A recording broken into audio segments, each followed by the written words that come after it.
The last thing Harrow Cole expected, on the morning they stripped his badge, was to feel relieved. He stood in the glass corridor above the operations floor of Vanguard Solutions, humanity's premier licensed defense contractor, the organization that had spent the last 18 years selling hero work to the highest bidder, and watched the city of Verada stretch out beneath him like a circuit board someone had dropped from a great height.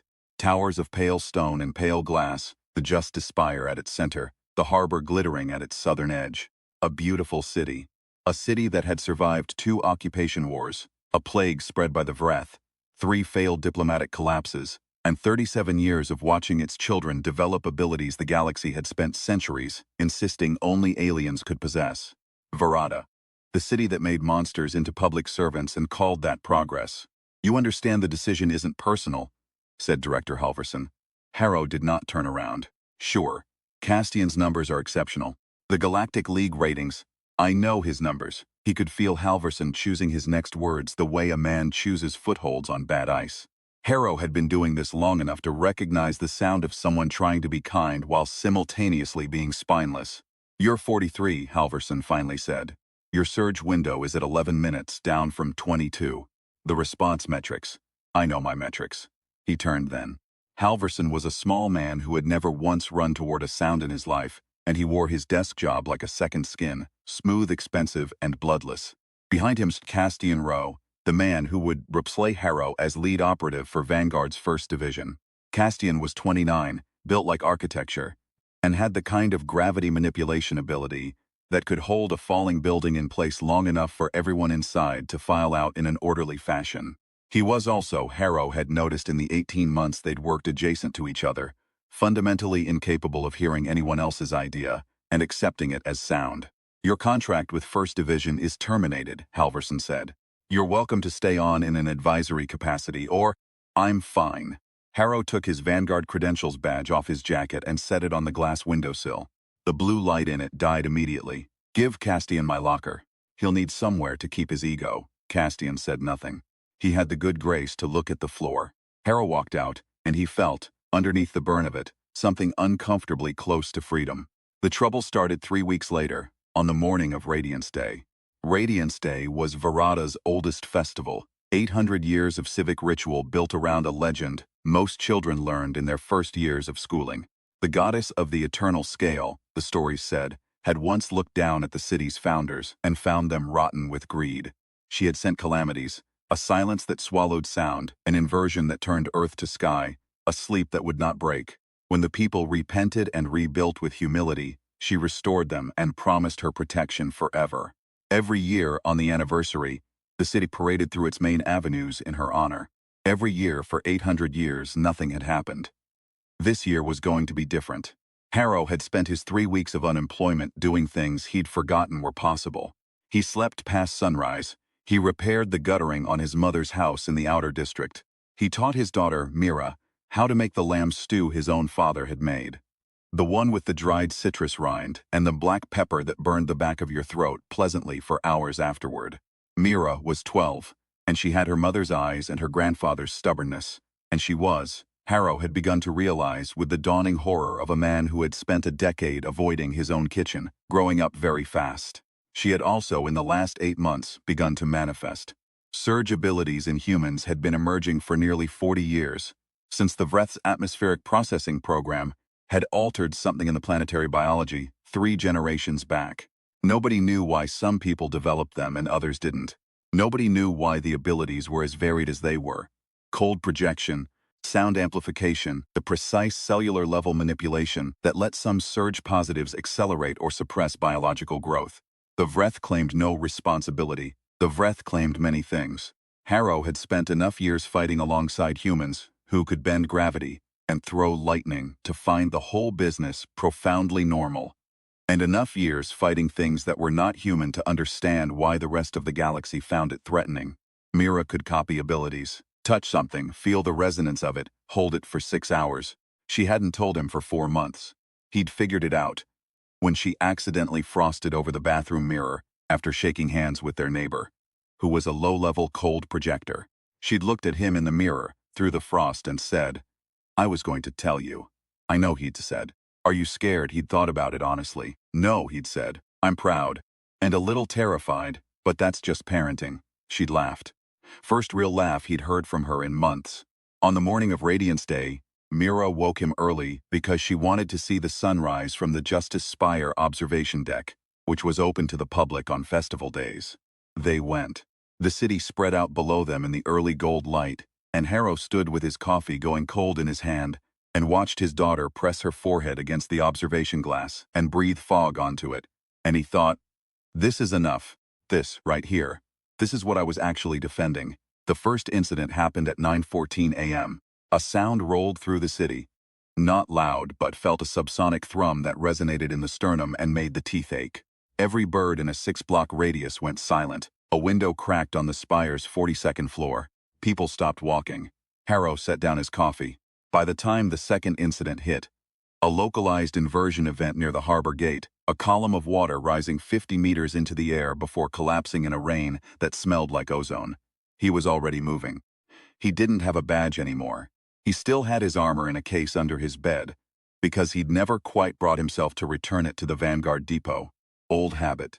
The kind of habit that felt embarrassing, until suddenly, it was the most useful thing you'd ever done. Vanguard's 1st Division responded to the harbor event within minutes.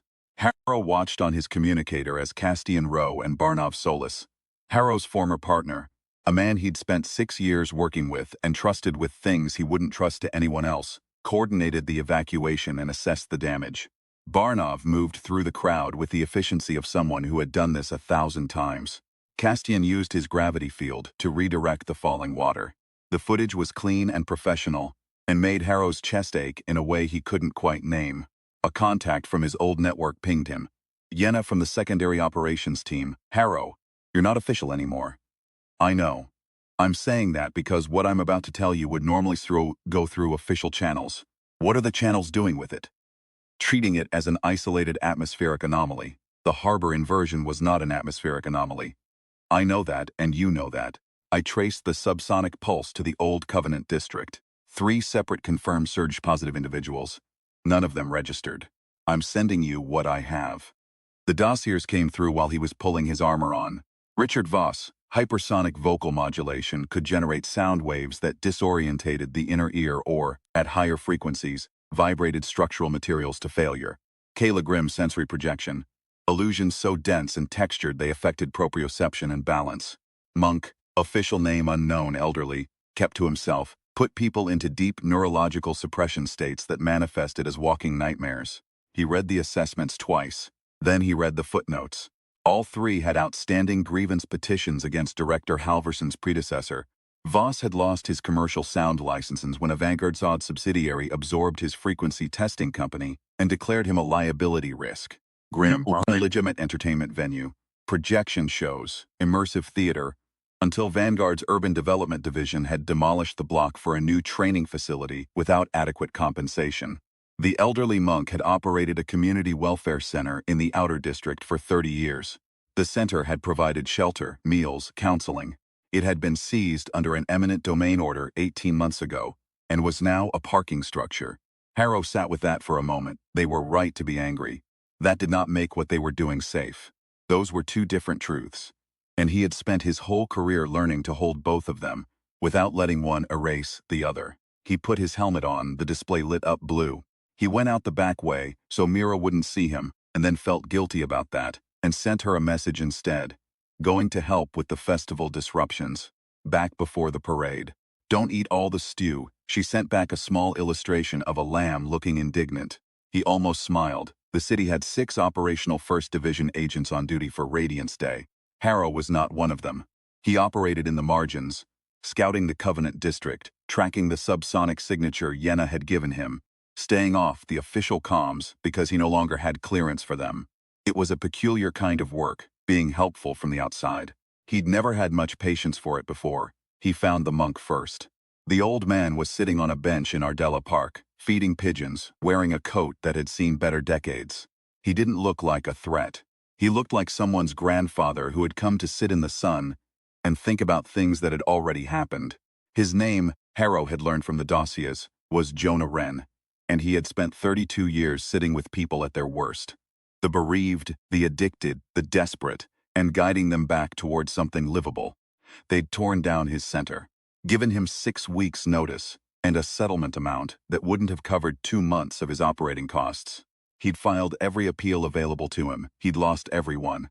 Harrow sat down on the far end of the bench.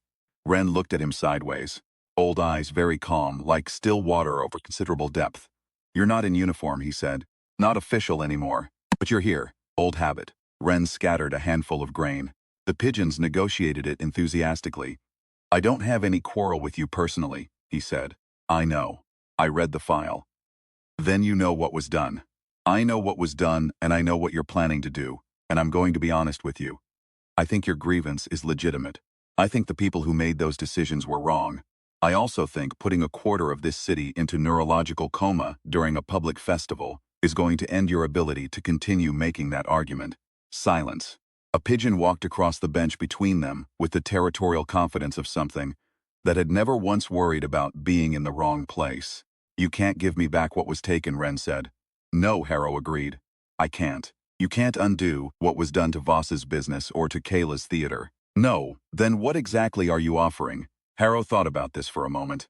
He thought about the lamb stew and Mira's frost on the mirror, and the gold light on the city from the observation deck. He thought about all the things he couldn't fix, and the one thing he'd ever actually been good at, which was going toward the thing that was about to hurt people, and being in the way of it. "I'm offering to actually listen," he said.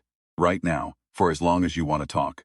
And I'm telling you that whatever you do next, I'm going to try to make sure you survive it. Because dead men don't get to keep arguing. That's all." Ren looked at him for a long time. Then he said, "The others won't stop. I know." "Where are they?" The parade began at 6 p.m. By 4 p.m., Harrow had been moving through the city for 4 hours, operating without sanction, without backup, without anything except his armor, and the network of informal contacts he'd built, over 18 years of never being the most powerful person in any room, and therefore needing to be the most prepared. He'd warned the 1st Division, through Yenna. They'd passed it up the chain. The chain had decided the threat assessment was inconclusive and kept the parade on schedule. Harrow had expected this. Bureaucracies moved in straight lines toward their existing plans. You could not simply change a major civic event because one unlicensed operative who had been fired 3 weeks ago had a bad feeling about 3 registered grievances and a subsonic pulse. He did what he could from the outside. He found Voss in the rail tunnels beneath the parade route and had a conversation that was significantly less civilized than the one with Ren. Voss was younger, angrier, the kind of anger that had been sharpened by years of watching legitimate channels go nowhere.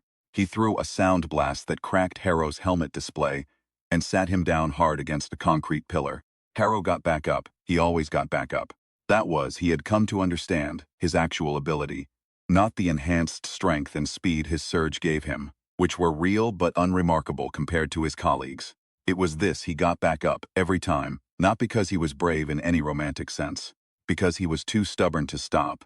"You're going to get hurt," Harrow said from the floor to Voss. "I'm already hurt," Voss said. "Worse then, and not by me, by people who don't know your name or your story. They'll just see the threat." "Good, let them." Harrow stood up again. His ribs were complaining. He'd cracked one, probably. "Your father started that company. I read the whole file, Voss. His equipment, his client list. 30 years of work, and they absorbed it and called you a liability risk and never asked if you had feelings about it." Voss went still. "That's the actual damage," Harrow said. "Not the money, the 30 years, the inheritance." He paused. "I know what it's like to have something you built taken apart by people who never understood what it was. It wasn't a trick. It was true." He thought about his 11 minutes down from 22, the badge on the windowsill with its blue light going out. Voss lowered his hands. Not because he'd been persuaded, entirely. The anger was still there. It would be there for a long time, maybe forever. But because something had shifted in the conversation, and he wasn't sure what to do with it yet. "The tunnels," Harrow said. "There are civilians down here for the parade. Whatever you do, don't do it here." He left Voss standing in the tunnel. He went to find Kayla Grimm. Grimm was the hardest. She was also the most dangerous in the near term, because her illusions were comprehensive, not visual tricks, but full sensory fabrications that could override proprioception and send a crowd of panicking people in every direction at once. She did her attack at the parade float staging area, and by the time Harrow got there, 3 of the 2nd Division agents, the reserve team, The ones Halverson had tried to cancel were already down, stumbling through visions only they could see. Harrow had worked with one of them before, Tess, who could project cold. She was walking in slow circles, arms out, eyes open, and seeing nothing that was actually there. He caught her arm gently, steadied her. She startled, and a wave of cold hit his forearm and frosted his armor's left gauntlet. He kept hold. Tess, I've got you. Eyes on me, she found his face. Some of the fog left her expression. The theater's gone, Grimm said behind him. She was standing on top of a float shaped like the goddess, enormous, gilded, surrounded by silk flames in orange and gold. Her voice was flat and careful, the voice of someone who had practiced keeping emotion out of it for so long that they had almost forgotten what it sounded like uncontrolled. Do you know what it costs to build a theater? Not money, time, belief. All the people who don't think something like that can exist in a place like this, and you prove them wrong, one show at a time, until they can't imagine the block without it. And then someone with a development permit and a subsidiary company decides the block is more valuable empty, Harrow said. He set Tess down gently against the base of a float. I know. And you still came here to stop me. I came here to make sure you don't do something that ends you. Yes. Grimm looked at him from the goddess's gilded shoulder. Her eyes were wet, though her voice didn't show it. What's the difference at this point? Harrow thought about Mira, frost on the mirror, laughing for the first time in months. I have a daughter, he said. She's 12. She's starting to figure out what she can do, and it's... He stopped, started again. Everything that gets done to someone like you, everything that gets taken, she's going to face a version of it. Because the system doesn't know what to do with people like us except sell us or fear us. And I can't fix that from outside the system, and I can't fix it from inside it, apparently. But I can stand here and tell you that your theater mattered. The 30 years mattered. Not to the people who demolished it, to everyone who was in it. Silence on the staging area. Tess breathed steadily against the float. The others are still moving, Grimm said finally. I know. Help me get these people clear. She did. What he could not stop, what nobody could stop, it turned out, was the implosion. It happened at 7:23 p.m. during the evening parade at the intersection of Radiance Avenue and the harbor approach. A section of the avenue's subsurface. Old infrastructure, poorly maintained, undermined by the same neglect that had let a welfare center become a parking structure, collapse inward. Not Voss's doing, not Grimm's, not Wren's, or not directly. The subsonic pulse from that morning had stressed the structural material over hours, and the evening crowd's vibration had been the final increment. A 30-meter section of Parade Avenue dropped 2 meters, and 200 people went with it. Harrow was 3 blocks away when it happened. He felt it through his boots. He ran. The 1st Division was already moving. He could see Barnov's signature, frost forming on the rubble, slowing fire risk, providing traction on the drop, and Castian's gravity field holding a secondary collapse in place, like a hand pressed against a failing dam. The 2nd Division agents, the ones who'd been pulled back and reinstated by Yenna's urgent override, were working the crowd perimeter. Harrow went into the drop zone. It was dark down there, dusty, smelling of old stone and something electrical and burning. He moved through it the way he'd learned to move through bad places. Not fast, not slow, methodically listening. His surge gave him 11 minutes now, 11 minutes of enhanced capability. He had to choose them carefully. He found a woman pinned under a decorative float segment, conscious, terrified. One arm at an angle that meant she couldn't use it to push herself free. He got the segment up off her in 8 seconds. A child, 10 or 11 years old, sitting in perfect stillness in a pocket of space left by a collapse that had fallen around her like a tent. She walked out on her own feet, blinking. A man who had tried to help someone else and gotten himself trapped in the process. 2 festival performers, still in costume, holding hands in the dark and talking to each other in steady, deliberate voices to stay calm. They were still talking when he found them. I've got you, he said. We know, one of them said. We heard your armor. His 11 minutes ended while he was hauling the 2nd performer through a gap in the rubble. He felt it go. The strength draining back to normal, the speed falling away, and for a moment he was just a 43-year-old man with a cracked rib in a hole in the ground. He kept moving anyway, slower. It was harder, it was fine, he kept moving. He came up out of the drop zone, with the last of the immediate casualties 22 minutes after the collapse. His armor was gray with dust. His ribs were informing him, in specific and eloquent terms, about everything they thought of the evening's activities. Barnov was waiting at the perimeter. They looked at each other. Barnov had his partner back. He had Castian now, the ratings optimized, gravity-bending, 29-year-old upgrade. Harrow did not begrudge him this. He had, in the 6 months since the reassignment, done everything in his professional power not to let Barnov see how much he missed working with him. "You're not supposed to be here," Barnov said. "I know. You helped. I know."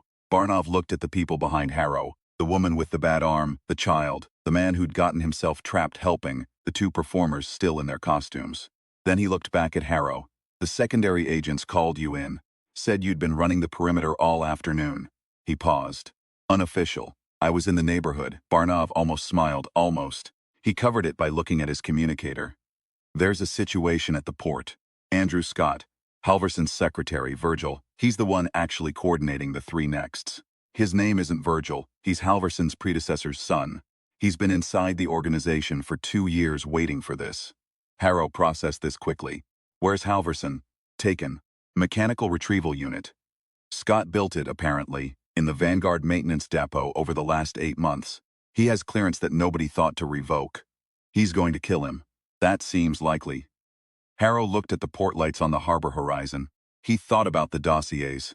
Scott, whose father had been killed, covered up, the accounts ruled a suicide, the illegal activities buried in corporate paperwork, that Halverson's predecessor had had 2 decades to obscure. The 3 necks who'd lost everything and signed on to Scott's plan, not because they were fundamentally violent people, but because they had tried everything else. And this was all that was left. He thought about the difference between justified and right. "I'll go to the port," he said. "You don't have authorization, Barnov." A pause. Barnov looked at the people they'd pulled from the collapse zone. He looked at Harrow's dust-gray armor and his posture that said, "Cracked rib," probably 2 to anyone who knew how to read it. "I'll tell Castian you went to assess the situation," Barnov said. "He'll need to follow up." It was the most bureaucratically graceful thing Harrow had ever heard him say. He clapped Barnov once on the shoulder and went the port. Scott's mechanical unit had set Halverson down in the middle of the main cargo terminal and built itself up around the space into something that looked like an enormous crustacean, plated, many-armed. The kind of construction that spoke to months of obsessive engineering by someone who was very smart and very damaged. Halverson was inside the mechanical cavity, visible through a translucent panel, pale and hyperventilating. Scott stood in front of it.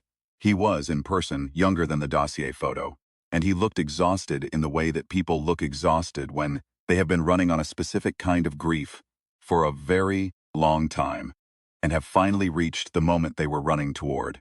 Harrow landed on the terminal's upper walkway and looked down. "Scott." Scott looked up. He didn't look surprised. He looked like a man who had accounted for most variables and was mildly curious about which one had arrived. "He's not worth what this costs you," Harrow said. "You don't know what it costs me. I know what your father cost him to cover up. I read the record." Scott's jaw moved. "The record that the organization buried." "Yes. The one I got from a second-level analyst who was tired of being complicit and sent it to an investigative commission 8 months ago." He paused. "Before your plan started. The commission has it. Halverson's predecessor's estate is already being audited. It's moving slowly, because these things always move slowly, but it's moving." Silence on the terminal. The harbor water moved beyond the open doors, black and silver in the dark. "You're lying," Scott said. "I'm not. I can send you the commission reference number right now if you want it. Yenna from our secondary operations team pulled it this afternoon." He kept his voice level. Not performatively, actually calm. The calm of someone who was tired and hurting and had decided to just say the true thing. "You built something real here. The grievances are real. Voss, Grimm, Wren, they all have cases that deserve to be heard, and some of them will be heard now, because of what happened tonight. Not because of Halverson being in that machine. Because a city watched its parade collapse and started asking why the infrastructure was rotting. And when you start asking that question, you find the answers that are attached to it." Castian landed on the terminal floor. Barnov came in through the side access. Harrow hadn't asked them to. They'd followed, or they'd been coming anyway. Or Barnov had made a decision about what being a partner actually required when the situation was already in motion. Scott looked at the 3 of them. "You can't promise me justice," he said. "No," Harrow said.